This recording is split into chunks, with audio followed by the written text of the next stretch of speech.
Hola, hola, hola, bienvenidos a nuestras Mad Love Sessions. Yo soy Natia Campillo y estamos hoy con un par de invitados increíbles. Nuestra querida Paola Pérez, fundadora y CEO de Inercia Películas, a quien además ya escucharon en el capítulo anterior. Hola, Pao. Hola, Nati. Feliz de volver aquí con este invitado maravilloso. Bueno, además quiero presentarles a César Rodríguez. César, además de ser un gran amigo y cómplice de aventuras y desastres cinematográficos, es un productor, tiene su propia compañía, pero además ha trabajado en infinidad de películas como jefe de locaciones, gerente de locaciones, jefe de producción.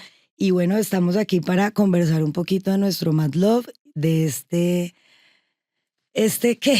motivo y esta energía que nos lleva a producir, que es un poco loco, ¿no? Como que yo creo que para mí ha sido una de las reflexiones más importantes y es ¿por qué producir?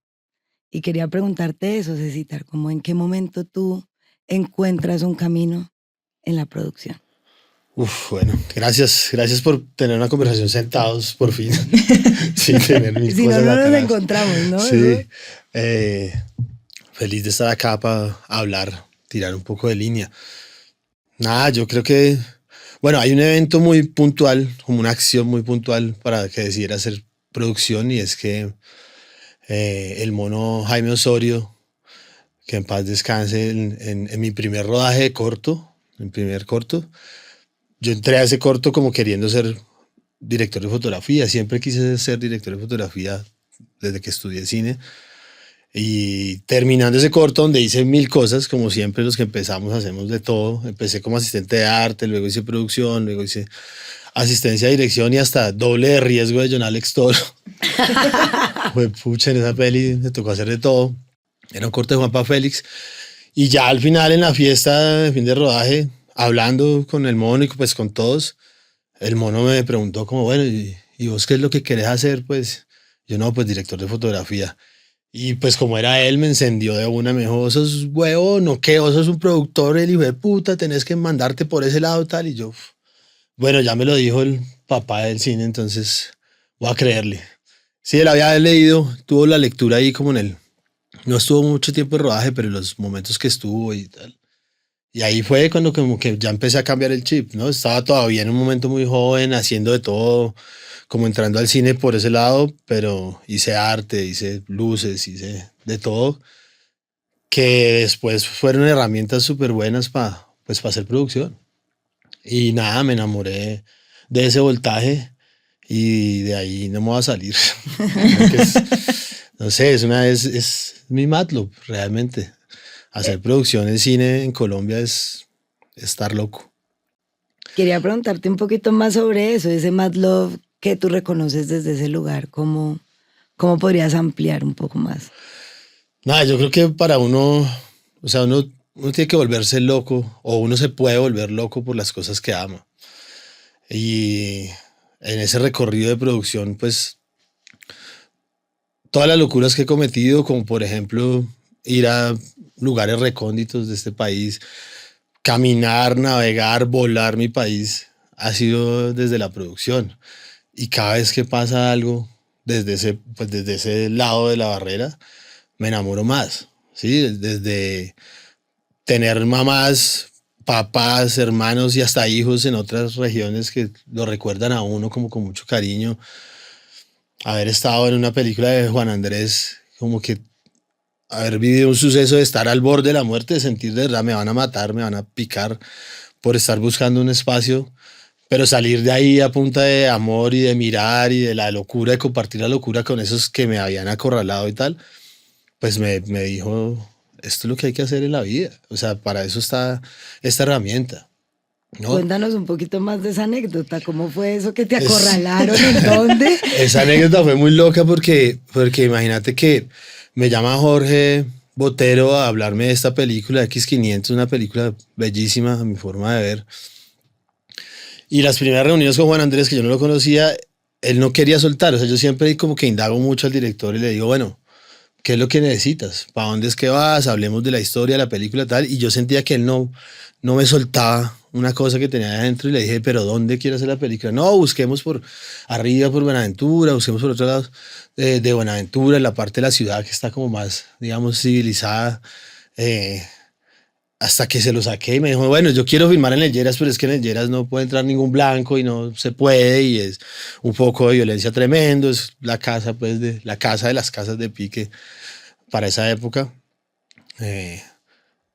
Cuando ya me dijo el Lleras, yo dije, no, pues ese es mi objetivo. Y viajé a Buenaventura a buscar en el Lleras, logré entrar como con unas condiciones diferentes, acercándome a la comunidad y tal.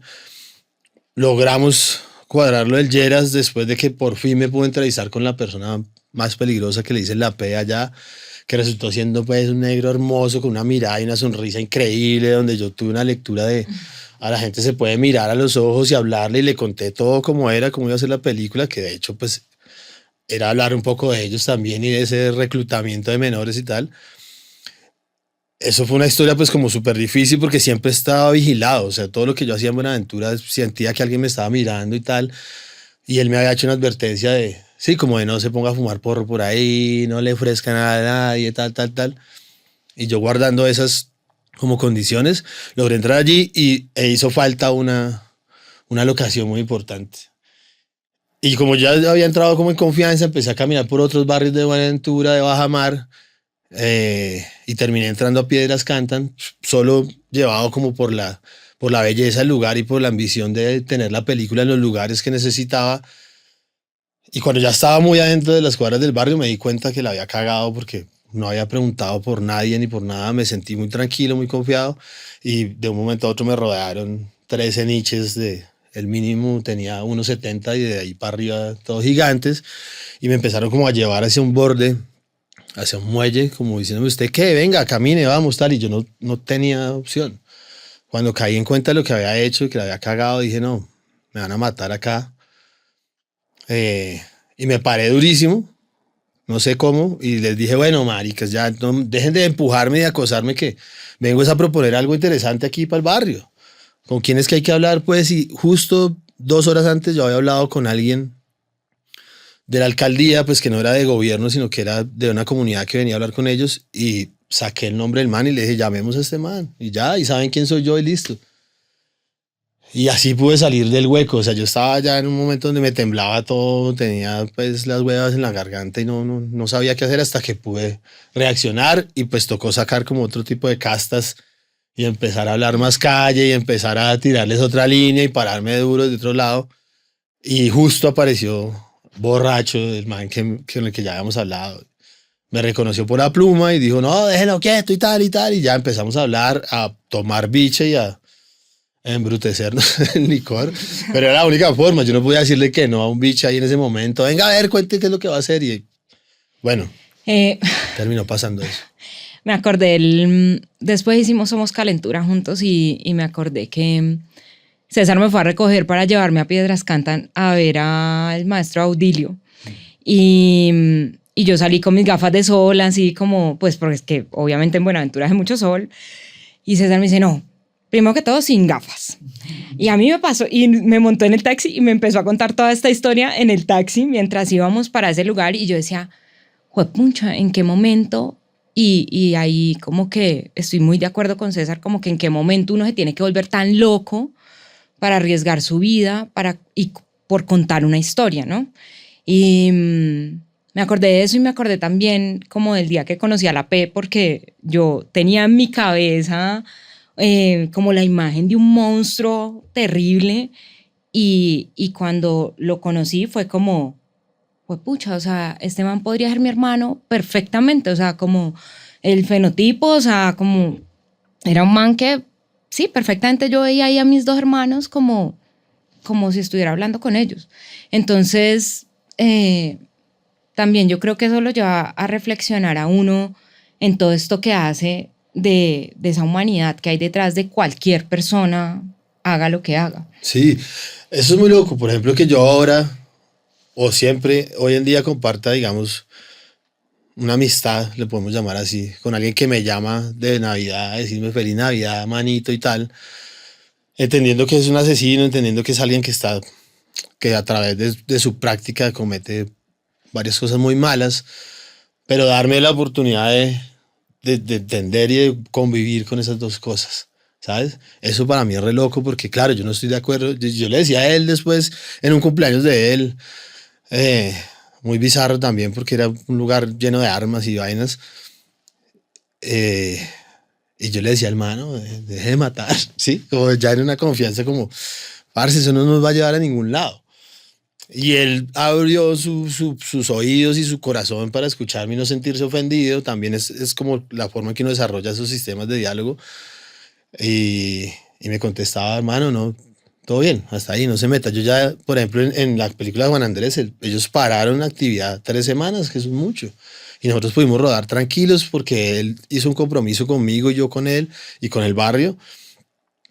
Y se podía, y se pudo. Entonces es muy loco uno entender que sí hay caminos para hacerlo y entender que uno tampoco puede con esto pasar ni tratar de cambiar a nadie, pero que sí hay pequeños momentos que esa locura permite que la vida fluya mejor. Es impresionante y creo que nada más esa es una de las tantas anécdotas que podríamos sentarnos aquí a echarles de lo que implica hacer una película, lo que implica hacer una película además en territorio, en comunidad, en donde digamos que las culturas confluyen y no somos particularmente los mismos, pero finalmente todos somos humanos. Y eso es algo que yo rescato de esto que estamos conversando y es que la producción, en particular la producción, es la que es como la enlazadora del colectivo, ¿no? Como que nosotros nada más desde los contratos, desde la negociación, desde encontrar tus aliados, proveedores, coequiperos, es un tema como muy desde lo humano y desde el contacto y la conexión. Y en esto que mencionan de, no solo es loco, porque digamos que es lo loco, nosotros aquí lo vemos como lo que no está establecido o como lo que está fuera de lo convencional o de lo que la gente cree que es normal. Nosotros como productores, si hay una fuerza interna muy extraña, que yo siempre me pregunto esto de dónde viene, de ir siempre más allá, ¿no? Hay como una pasión por lograr lo que el guión establece, pero no es solo lo que el guión establece, sino esa búsqueda de la memoria, del lugar, del territorio, de con quiénes, de por qué. Y quisiera preguntarte tú cómo abordas los proyectos cuando te llega un reto, sobre todo porque vienes de hacer locaciones y de, como dices, recorrerte todo el país, pero también de integrar la producción a la humanidad del territorio. Entonces quisiera saber eso como desde qué lugar lo abordas. Pues mira que hace rato, bueno, primero fue mi mirada como cinematógrafo, sí, como cineasta. Y lo digo mucho en mis clases. Los chicos que quieren aprender conmigo a hacer producción, siempre les digo, si usted está en el punto donde cree que el productor es solo una persona ejecutiva y logística y que solo se tiene que preocupar por eso y no entender de dónde viene la historia, pues entonces está mal y este no es el lugar y aquí no va a aprender nada. Porque yo siempre he pensado que si uno no está conectado, si no hay algo que le mueva a uno, si uno no siente nada adentro cuando lee una historia y no quiere ser curioso de ir más allá, como dices, pues entonces, a mi modo de ver, pues no es una manera de hacer producción, ¿sabes? Porque entonces, si quieres ser un productor ajeno a la historia, pues no, hermano, algo te va a salir mal. Te va a salir mal porque hay que estar allí, hay que participar. Hice un workshop con ustedes, con Pau, Sí. que era con ellas. Próximamente viene, Vayan. están abiertas las inscripciones, así que regístrense al workshop de Pau Pérez que está abierto. Sí, un gran workshop porque era ver por primera vez ese término. O sea, no verlo por primera vez, aceptarlo. Y a mí me pareció increíble que ustedes lo hicieran y por eso me metí de una y me escribí yo, no, vamos a ver qué es esto. La producción si es solo creativa. si es solo un pensamiento interno mío o qué. Cuando hablamos de producción creativa, es ahí donde todo eso confabula. Entonces, si uno es un productor que no tiene ningún interés por la historia, pues no, allá no hay alma ni hay corazón y la producción va a estar súper lejos de lo que es hacer la producción para que un proyecto salga bien. Entonces, claro, yo lo abordo desde ahí. Yo cojo los guiones, me meto en ellos. De hecho, siempre pido, cuando alguien me llama, hey, tal, que para trabajar. Y yo, bueno, hermano, mándeme el guión y lo leo y le digo como lo siento y tal. Porque hay que ser muy honestos también. Entonces hay películas a las que les he dicho, no, les recomiendo a esta otra persona, tal, porque no me movió nada. Pero si uno coge un guión y ya siente algo, sea bueno o malo, porque son sentimientos, ahí ya hay un motor. Y ya hay un motor para producir, y ya hay un motor para viajar, porque es que hacer una película es viajar allá adentro. Y desde ahí lo abordo, yo lo abordo desde mi forma de proponer creativamente para esto no es meterme en la idea del director ni del guionista, sino es coger esa idea de ellos y ayudarla a construir desde mi creatividad, desde la producción.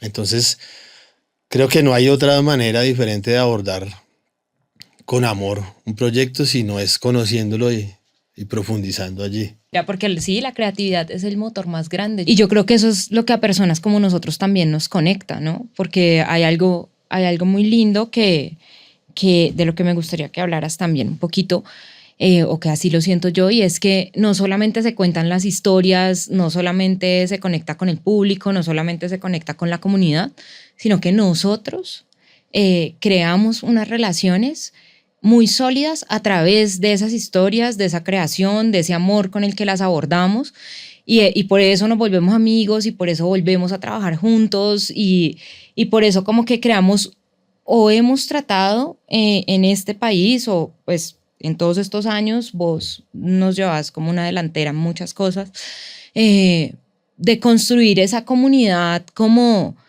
que se ama, que se respeta, que entiende al otro, que entiende los proyectos del otro, que el otro tiene que seguir como su camino, porque siento que también, y no sé, pues ustedes qué piensan, que estamos llegando como a un momento muy crítico donde se están encontrando muchas generaciones con distintas formas de hacer, de pensar, de sentir el cine y que eso nos está llevando como, si bien a crecer, también a estancarnos un poco en cosas y a dar muchas vueltas y un poco como a establecer como una crítica contra el otro sin entender su lugar, ¿no? Como sin entender de dónde viene, cómo es su empresa, cómo funciona, cómo hace las películas, qué de todos estos procesos que está hablando César son importantes para crecer o han sido importantes y han construido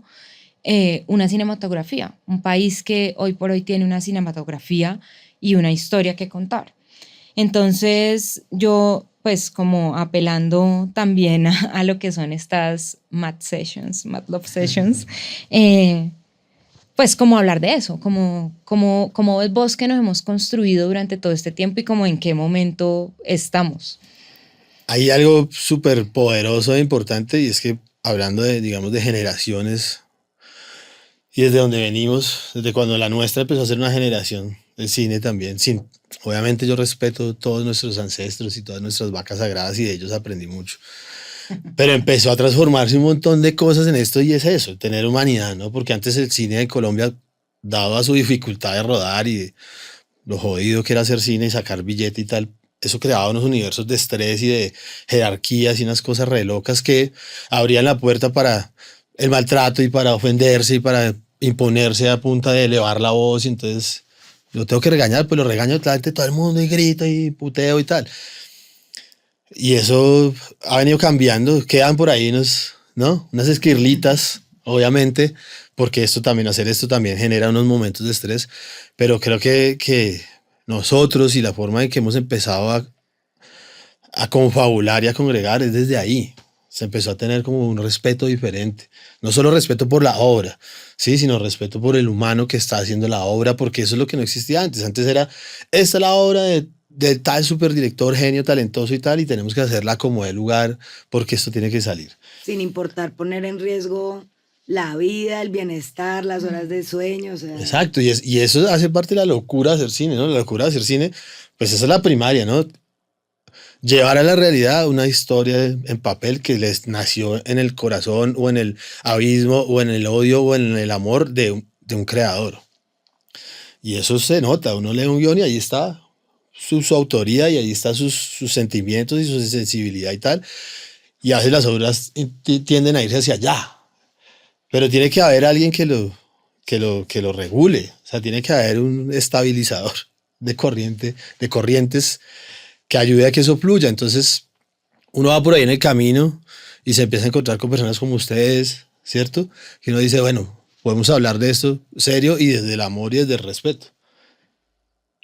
O bueno, a mi forma personal eso se siente, ¿no? Uno siente cuando hay conversación, hay diálogo.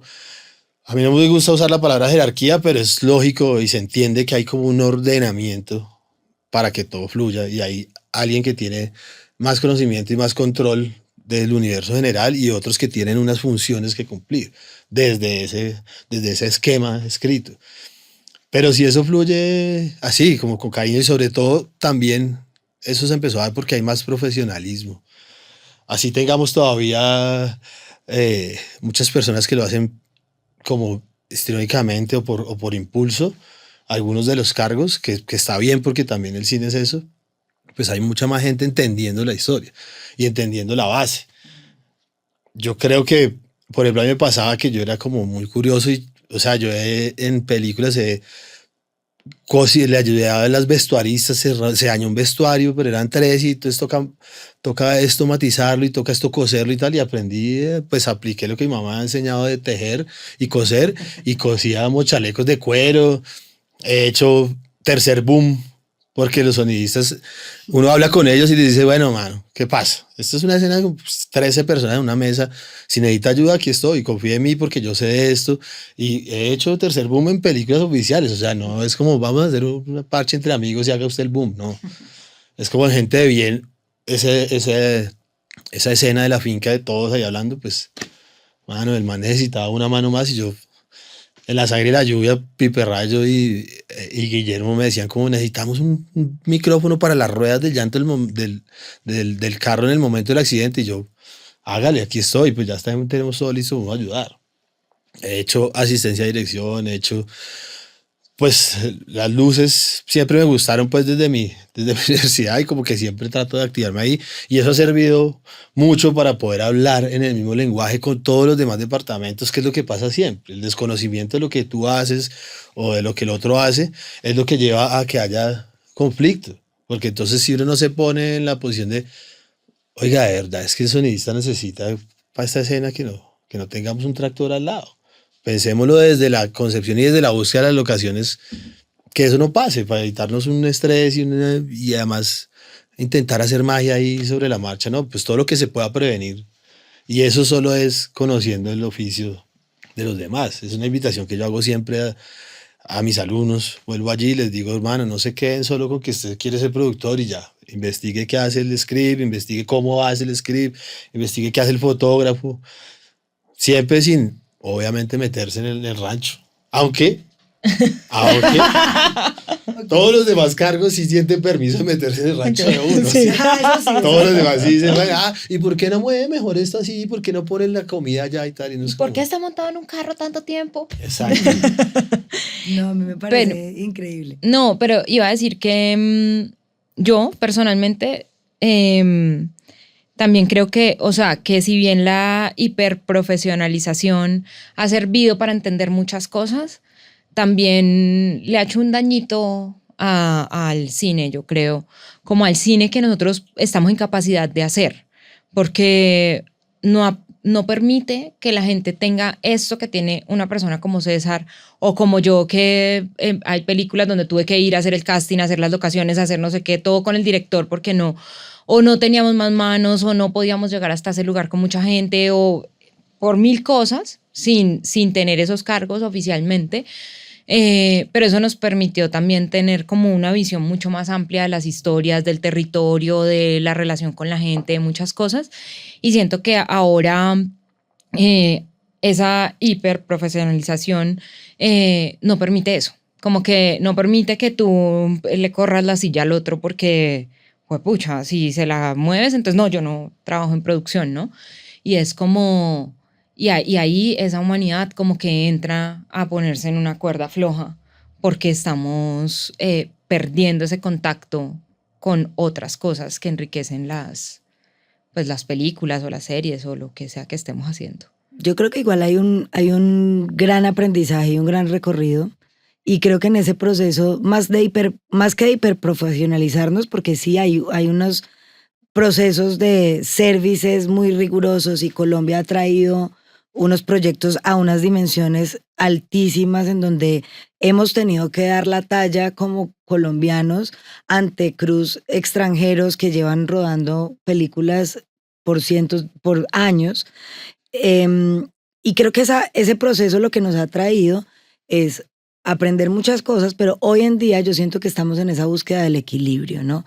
Como de reconocernos como sector, reconocer qué hace quién, en establecer tal vez esos límites que tal vez antes no eran, no estaban tan claros y que nos ponían en unas situaciones también un poco de riesgo, quijotadas todas, pero sí siento que hay un momento muy interesante de conciencia, ¿no? Como de conciencia de sector, estamos teniendo unos diálogos alrededor de las condiciones laborales, por lo menos ahora tenemos asociaciones que podemos como hablar al respecto y creo que ahí hay una gran evolución y que estamos en un proceso de aprendizaje porque nuestra industria está creciendo. Le decimos industria, pero somos un montón de independientes sobreviviendo y como buscando oportunidades desde donde hay. Y ahorita mencionaban algo como alrededor de estas verticalidades o estas jerarquías que vienen heredadas precisamente de la forma de hacer cine en Hollywood y tuvimos un podcast antes alrededor de eso y me parece muy valioso como entre nosotros que hemos estado como en ese rol de liderazgo, que no es solamente un liderazgo financiero, estratégico, administrativo, sino un liderazgo creativo, un liderazgo además de humanidad, de estrategia, de con quién se trabaja cada uno.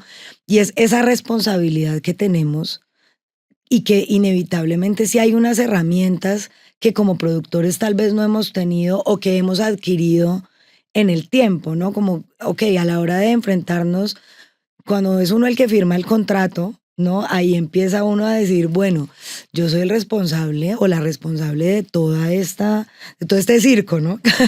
Entonces, ¿qué herramientas en estos procesos han encontrado ustedes como para sostenerse en esos roles de liderazgo o sostener a un equipo emocionalmente o salir de una crisis? No sé, pensando como en ese lugar en el que los productores a veces estamos, a veces no, siempre estamos de responsabilidad ante tantos frentes. Meditar. Sí, cuéntanos sí, de eso, Pau, un poquito. Pero Creo sí, que es ¿no? Respirar, súper básicamente. importante. No, perdón. Pero es que yo creo que es como que el trabajo tiene que ser en cruz, primero que todo. O sea, como que sí tiene que existir la verticalidad y es súper importante. A mí sí me parece que tiene que haber unas jerarquías y un orden. Pero al mismo tiempo tiene que haber horizontalidad para que todos desde su lugar puedan aportar, puedan crear, puedan como sentirse realmente creativos y útiles. Y valiosos. Y valiosos, exactamente. O sea, como que yo creo que para eso es la horizontalidad, más de llegar un día en el que todo el mundo es jefe y entonces no hay como hacer todas las actividades que se requieren porque entonces todo el mundo tiene como un nivel de jerarquía altísimo y no sé qué.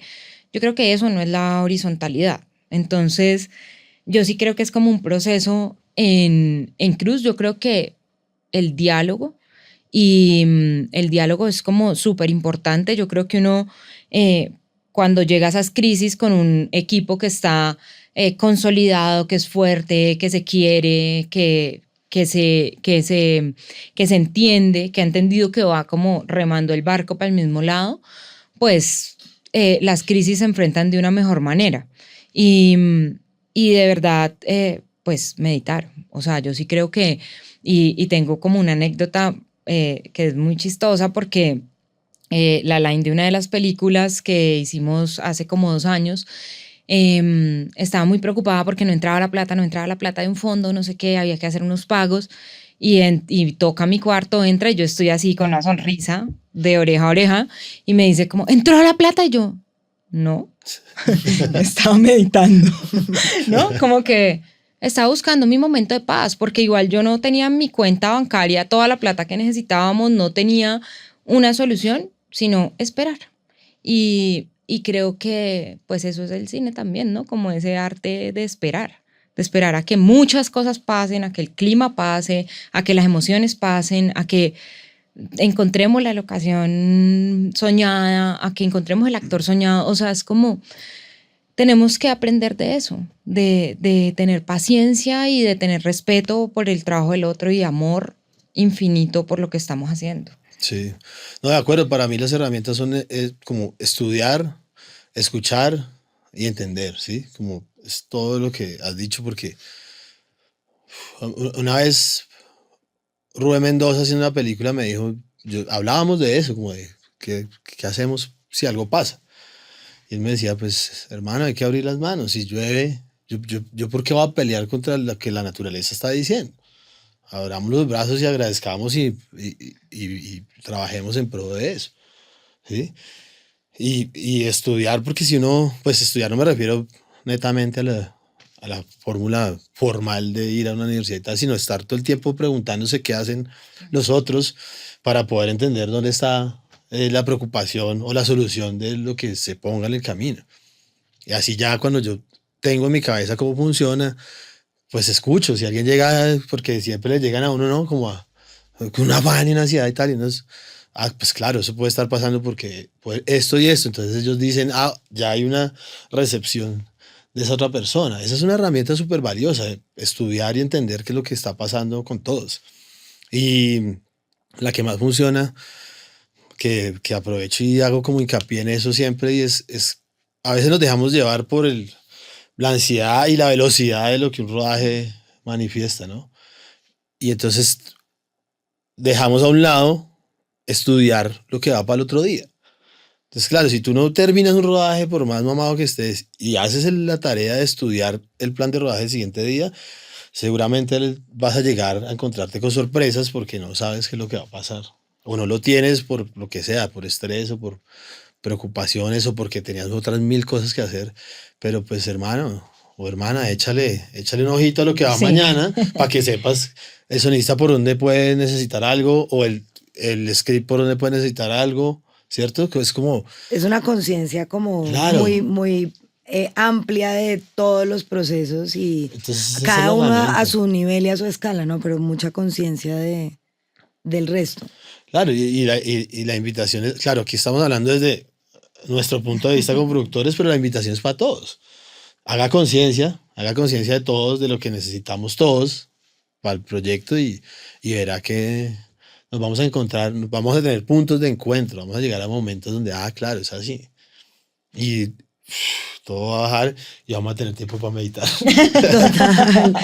Ojalá tuviera uno ese tiempo siempre, pero claro, creo que hay que justamente en ese respeto y en ese amor propio darse esos tiempos, ¿no? Como cuidar, el autocuidado creo que es una de las lecciones para mí más importantes porque somos tan dadores, ¿no? Dadores de todo, que muchas veces se nos olvida como volver a nosotros mismos y creo que esa para mí sería una de las herramientas, como no olvidarse de una porque en ese afán, en esa velocidad, en esa presión, en el estrés que normalmente cargamos porque uno siempre está resolviendo algo. No recuerdo como esos días donde uno diga, oiga, si algo no está pasando, hay algo que está raro, ¿no? Uno siempre está en apagando un incendio o recogiendo las cenizas del anterior, ¿no? Pero está en ese proceso y creo que siempre recordar que si nosotros estamos bien, somos la energía para el proyecto y que es el autocuidado, la respiración, la meditación, la alimentación, el sueño, son como infaltables, como no negociables. Siempre aprender también a, si uno negocia con los otros, qué es lo que tú no vas a negociar de ti mismo, porque es como lo primero. Y para cerrar, quiero como ir a nuestro círculo de las emociones. Tengo miedo, este círculo, digamos que llevamos hablando en estas Mad Love Sessions alrededor de reconocer lo que sentimos y que las emociones muchas veces vienen desde la mente y no desde el cuerpo. Y pues me parece muy interesante después de toda esta conversación y de lo que vivimos como productores, me gustaría que cada uno elija tal vez una de las emociones más difíciles con las que ha tenido que lidiar en una producción. Entonces aquí tenemos este círculo en donde puedes encontrar las emociones principales, la felicidad, la tristeza, el disgusto, la ira, el miedo, la sorpresa, pero eso se expande en otras otras derivaciones de esas emociones. Me gustaría que lo mires y nos cuenten cada uno con cuál es una de las que han tenido que atravesar algo en sus experiencias o en sus carreras. Claro, yo creo que la ira, o sea, como que las consecuencias que tiene o las consecuencias que trae consigo nace desde una frustración, evidentemente, y lo hace a uno ser agresivo, que es contra lo que yo más lucho en mi vida, siempre trato de que eso no exista, o sea, eso no debería existir. Y eso, evidentemente, hace que uno sea hostil, que es una de las peores cosas que uno puede tener, peor comportamiento que uno puede tener como ser humano, porque es muy fácil herir, y si uno se deja llevar por ese sentimiento de la ira agresivamente y se convierte en una persona hostil, estás atravesando y afectando directamente a otra persona que quizás lo que necesitaba era calma o la situación se puede desbordar. En mis primeros rodajes una vez perdí la calma y empecé a gritar como un loco y me sacó aparte la productora de ese rodaje, que era un rodaje súper chiquito. Me dijo, lo único que estás demostrando con gritar así es que tienes una total desconfianza y que no tienes nada bajo tu control. Y ese día como que entendí un montón de cosas. Y fue eso, fue precisamente que me pasó eso. Perdí el control, fui ofensivo, fui hostil, agredí a la gente con mi voz y qué bien fea que sí es, gritando. Y me pareció, eso es con lo que yo más lidio. No me pasa mucho porque he trabajado mucho en ese control, pero cuando uno siente que va a llegar a ese nivel, toca meterle freno a como de lugar. Uy, sí, yo creo que es ese, pero también yo creo que hay algo a lo que nos enfrentamos la mayoría de los productores y es como a la desaprobación, que es súper fuerte. O sea, como que la gente esté todo el tiempo como criticando y desaprobando las decisiones que tomas y cómo las tomas y no sé qué, te hace entrar como en unos niveles de inseguridad muy grandes, o sea, como que ahí se mezclan todas esas emociones principales y entonces te hace ir a eso, como a la ira, al miedo, a muchas cosas que te confrontan como humano de una manera súper fuerte y creo que es algo que tenemos que trabajar todos como comunidad, como equipo, porque tú no estás todo el tiempo en el set diciéndole al sonista, yo creo que no deberías hundir ese botón sino el otro, ¿no? Yo no creo que, o al camarógrafo, yo creo que deberías enfocar aquí y no acá. Y es como que con los productores, con todos los productores, o sea, todos los que están en el set, los que están en la oficina, los que están en todas partes para hacer que eso sea posible, siempre desde el otro hay como, claro, tú no sabes técnicamente cómo se hace eso, pero yo sí te puedo decir cómo coger un carro, ir a buscar una locación a no sé dónde, o cómo parar el tráfico, o cómo interrumpir en esta comunidad, o cómo yo no sé qué, o sea, como que esa desaprobación de lo que además tú has construido durante años con una experiencia y con un trabajo de planificación y no sé qué, es muy fuerte. O sea, como que está bien que la gente pueda aportar y que todos podamos aportar en el trabajo de todos, pero sí hay momentos que son muy fuertes por eso. Y creería yo que pues creo que esa es la emoción. absolutamente verdad y yo a eso le sumaría el miedo y la ansiedad. Creo que la ansiedad es una de las emociones más fuertes que por la misma presión, por como ese intento de que nadie esté frustrado, ¿no? Por tratar de cumplirle a todos en la medida de lo posible para evitar la frustración, la ira.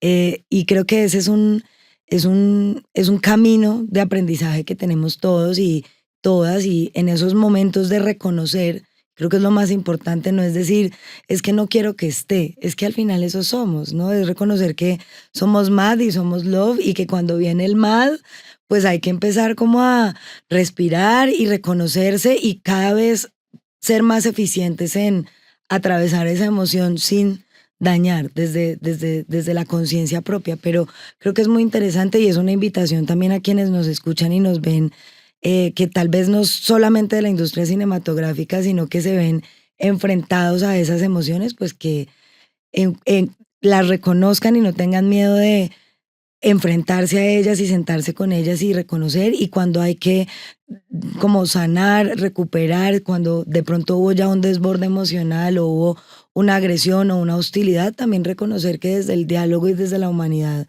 podemos reparar. Entonces, pues me parece muy hermoso. Creo que esta ha sido una conversación en la que podríamos durar horas, pero además tenemos el taller con Pau que va a cerrar esta Mad Love Session. No, quería agradecerte, Nati, por estos espacios de los que he participado, porque han andado como en lugares míos que son muy bonitos y me alegra reconocer.